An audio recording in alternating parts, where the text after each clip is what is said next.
your host, Rachie! So today we are gonna be covering the very basic steps of what making a cover is, how to choose the right song, blah blah blah, but other than that, anyway, let me just start. How do you make a cover? Every cover comes together in 4 very easy steps. There's the prep, the recording, audio and video editing, and there's also publishing. But of course, like all things, making music can be as complicated or as simple as you want this to be. And of course, this doesn't just apply to covers, but it applies to anything music related, so like original songs as well. This is also not the complete timeline, by the way. This is just the stuff that I do. So I can't imagine what anybody else does. So, how do you even prep for a cover? You should ask yourself these questions. Not that I can read them, but I think I can memorize them off the top of my head. Number 1, is it legal to upload this cover? Number 2, where do I find the instrumental? And number 3 and 4, does the song suit my voice? And also practicing 40 hours a day. Yes, practice 40 hours a day, guys. The act of covering a song itself is not illegal, but of course it gets a little bit tricky once you upload it to the internet. Like, will Miku or some gigantic overlord hunt you down for singing their precious song? Like, what if you go to jail? Not really. It should be okay. For this video, however, we will be focusing on YouTube. So most of this applies to sites like YouTube, SoundCloud, Vimeo, TikTok, or even, you know, if you're brave. But those are my assumptions. And also my other assumption is that the instrumental that you are using is not yours. You didn't commission something custom. And also I'm gonna be assuming that you are a weeb because you are watching me, a very funny purple VTuber. So technically, if you're using copyrighted material that you don't own, so in our case, an instrumental or an off vocal, you'll need permission from the copyright holder to use it, right? But it doesn't matter if you're not monetizing the video. And it also doesn't matter that other people are able to use that copyrighted material as well. So you've probably heard the term fair use being thrown around, you know, that if something is transformative, you know, it becomes fair use, therefore you got the legal right to use the copyrighted content you don't own, blah blah blah blah blah. Well, if only it was that easy, because the thing is, fair use is subjective. It can only be determined in court, and whether or not something is quote-unquote transformative or not is extremely subjective, and you are not guaranteed a get out of jail free card. And more pertinently to us, if you're covering anime or Japanese songs, the copyright for those songs exists in Japan, where fair use isn't even a thing there. Even so, we're still able to cover songs. Yay! So how, Rachie? How are you, ask? Well, this all comes down to what kind of song you're trying to cover and where you get the instrumental or the karaoke or off vocal or whatever you want to call it. With Vocaloid songs, usually the producer provides a license with the off vocals. Right, try to think. Before you download one of these karaoke tracks, if you've ever tried to, you usually have to agree to some kinds of like terms and conditions, right? Like the big wall of text here or there. Maybe there's a PDF in the folder. Maybe if you're on Piapro, they ask you to check a little box and then you see a little money sign and you're like, I don't know what this means, but I'm just gonna check it anyway so I can download stuff.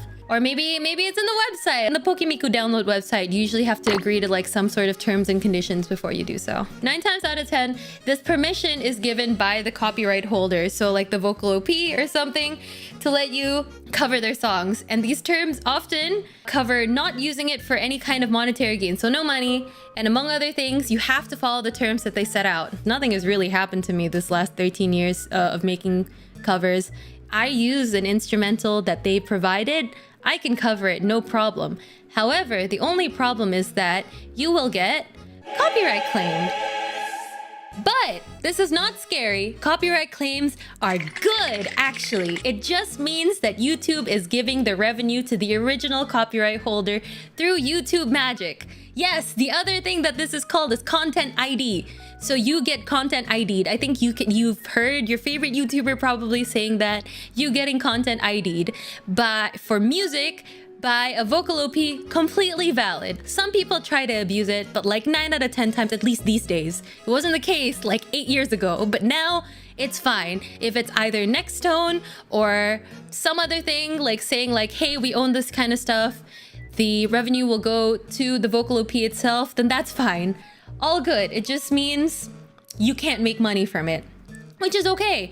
And not even that, most of the time when I make stuff with an original instrumental, I get this fancy little sharing thing, which means they recognize that my thing is a cover and none of the stuff that is in my cover was made by the original artist, and that constitutes as like a legal cover, I suppose. It's just that you still have to do revenue sharing, and most of the time YouTube screws you over by giving you 33%.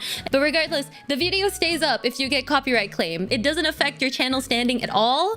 It's just that the money earned goes to the copyright holder, right? On the other hand, if you get a copyright strike, that results in the video being taken down from the internet, usually at the behest of the copyright holders. So this is like worst case. Anime, sometimes they do not like it when you guys make money off of their stuff. Sometimes they don't even like it if you cover anime songs. They don't like that some of the time. And so they'll take it down. And that's bad because sometimes your channel features get limited. Back in the day, if you got a strike, you couldn't post videos more than 15 minutes and you couldn't stream. And also, if you get 3 strikes, you're out, your channel's terminated, you can't make another YouTube channel again. How to check if your work will only result in a copyright claim? Well, fear not. For Japanese songs, at least, there is actually a very easy way to check. If the song exists either within the JazzRack or Nextstone databases, 2 of the biggest music license registration bodies in Japan, you are most likely safe. To be very honest, if somebody's made a cover of it on YouTube, chances are that it's safe.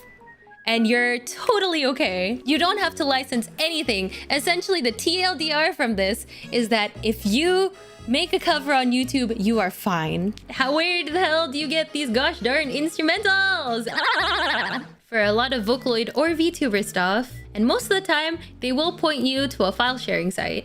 Here are the common ones. There's Piapro, so this one is owned by Krypton Future Media. If anything is on Piapro, you are basically like good to go. Like, they handle all of like the terms and conditions. You can basically cover anything there. You just can't make money from it. There's also file hosting sites. So common ones are like Gigafile, File Storage. Deco used to upload on Fire Storage actually before he moved over to Otoiro. So like Mosoze, Dokusenyoku, anything from the Continue era is all on Fire Storage, which is really interesting. How about karaoke or instrumental tracks from CDs, Rachie? What can I do with them? If they say that it's safe for streaming or delivery, you should be able to get away with just a little copyright claim, so that's fine. It really helps, obviously it really helps if you can read Japanese or like infer information from like a Google translated Japanese site. Especially if you'll be seeing terms like karaoke, off vocal, like these are like the useful terms to control F. There's off, there's inst, karaoke, -1, and then the other ones are in Japanese. Off, insto, karaoke, or oke and ongen. Most of the time, if you control F on the site for like any of these, you will be able to find it. Anyway, otherwise, if you really can't find like what you're looking for, you can ask the producer nicely and politely if you know their socials. Just like a simple like, hello, can I cover the song? Can I please have the instrumental? Like, it's good enough.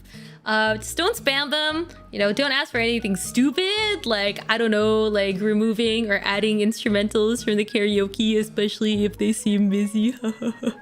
Totally didn't happen between me and Michi M in 2013. He was very, very sweet. Last and last most.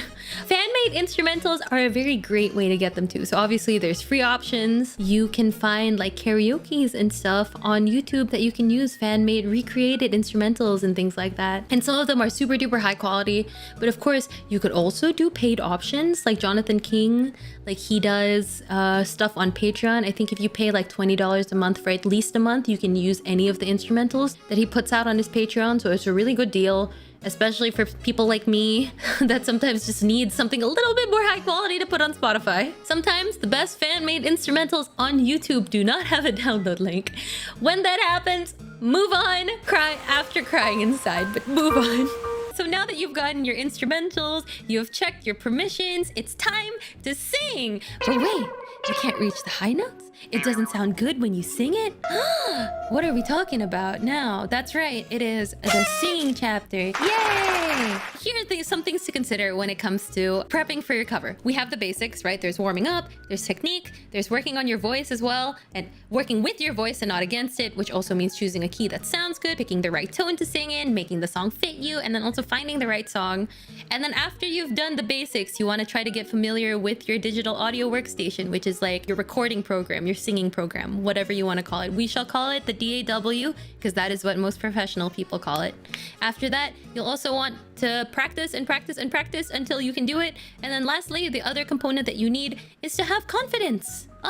You have to have confidence, because if you don't have confidence, everyone's gonna hate you. I'm joking. But also, if you don't believe in yourself, it's gonna be very difficult for other people to believe in you too. I guess everyone hates me then. Thanks, Rach. Yeah, fuck you. No, I'm joking. You might be asking, right? Why do you always sound so good at singing songs, Rachie? First of all, you guys are so nice. Flattery will get you everywhere, chat. But anyway, so here's the secret. I don't sound good while singing everything. I am just very good at making songs sound good for my voice. We all have our limitations, right? It's just up to us how we utilize it. I can't reach all the notes, but I can reach the notes that I can reach really well.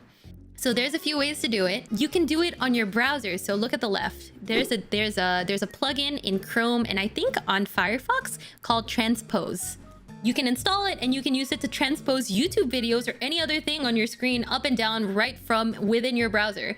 So this is what I use during karaoke streams to pitch things up and down. It's great for testing on the go. The other thing that you can do is that you can also just do it in your DAW while you're trying to like record.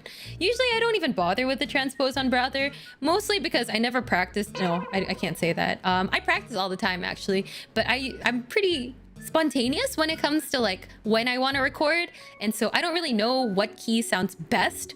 Like, yeah, maybe the original key sounds good, but maybe -2 sounds great, and I won't know that until I'm in the DAW recording the chorus, recording the highest pitch, and being like, maybe this doesn't sound too good. Generally, if you operate on a lower register, so let's say we have generic male sounding dude over here, right? And you want to sing a song that's more comfortable for a higher voice type. Like let's take Eyesight Test or Shiryoku Genza from 40MP.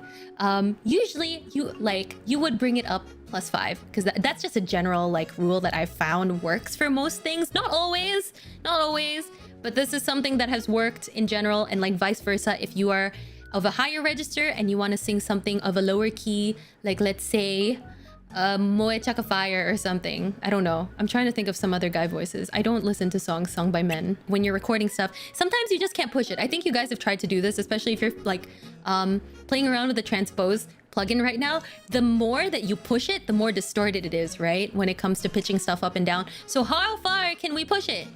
My general experience tells me that +3 and -3 is probably the limit, but it's very subjective. It is not a hard limit. Some things sound better, some things don't. If that fails, some producers provide alternate keys, like Harumaki Gohan. He always provides alternate keys. I love him.